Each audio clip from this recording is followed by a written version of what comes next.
and welcome to another edition of Shine Dubai, our series dedicated to highlighting empowering and pioneering women in the community. Today we met with guest Elissa Freiha at the STEP Conference Dubai. Speaking on behalf of MENA Women in Tech, we discover the story behind her company, WOMENA, and discuss the joys and challenges of the startup scene for businesswomen in the region.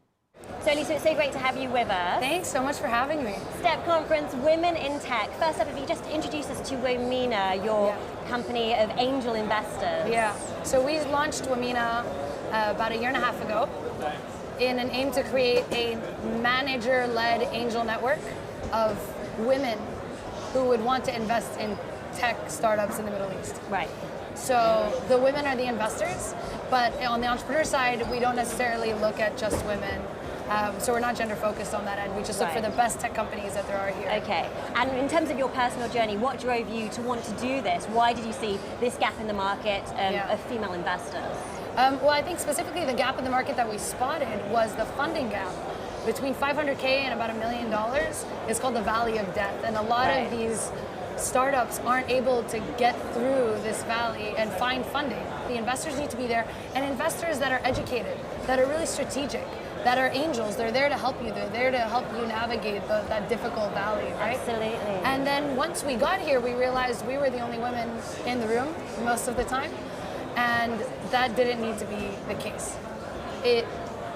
Statistics were showing us that there were very, very educated women, that there was a lot of capital directly in the hands of women, that they were working and that they had incredible connections, and all these little elements that make up perfect angels. And we decided to start targeting women because, first and foremost, we didn't want to be the only ones. We know that there are a lot of people with a lot to offer, regardless of gender, but that everyone benefits from diversity. Absolutely. Now, in terms of startups, why would you say startups are such an important platform for women in business? Why is it such a great avenue to go down?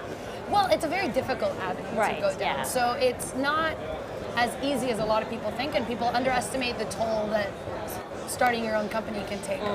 I really enjoyed what you were saying actually about this subject when you were doing your talk upstairs. Yeah. It's very specific, you know. 30% of entrepreneurs go through depression. There's another 15% that will deal with some sort of mental disorder at some point. Like, it's very, very stressful, regardless of gender. Statistically, companies make higher returns. Female entrepreneurs make 15% more than their male counterparts. And in the workplace in the US, they get paid 15% less on average. That's amazing. So what would you say are the challenges that people are always talking about with women in business, specifically to women? Obviously, there's challenges for every entrepreneur, regardless of gender, but like specifically for women, what have you seen? I think, people always bring up work-life balance as an issue for all entrepreneurs, but because there's still social expectations on women to fulfill a certain role in their life or in their family life or their personal life, juggling that is an issue. We're the only ones that can get pregnant. So if any woman wants to have a child in a family, that's going to be another issue. You're still dealing with people that are a little bit older than you that might still have a backwards mentality that might be a little bit sexist or inappropriate.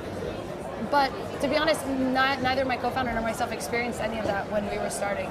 Because in tech, you're in a very progressive mindset. You're with people who are forward-thinking. They're not as consciously sexist. And with startups, it's obviously it's about you, it's about your ideas, so it doesn't really matter where they're coming from or who's even generating, as long as they happen with passion.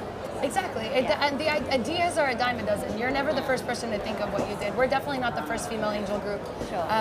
But by God, we're going to be the best. Well, Elissa, you're certainly a role model for female entrepreneurs in the Middle East. Thank you for having us. Thank you for joining us. Thank you so much. Thanks for having me. So the startup scene could be the ideal launch pad for more female involvement in the business world. Now, if you'd like to nominate a woman who is paving the way and influencing society, do get in touch. You can contact us at news@city7tv.com. Thanks for watching. Bye for now.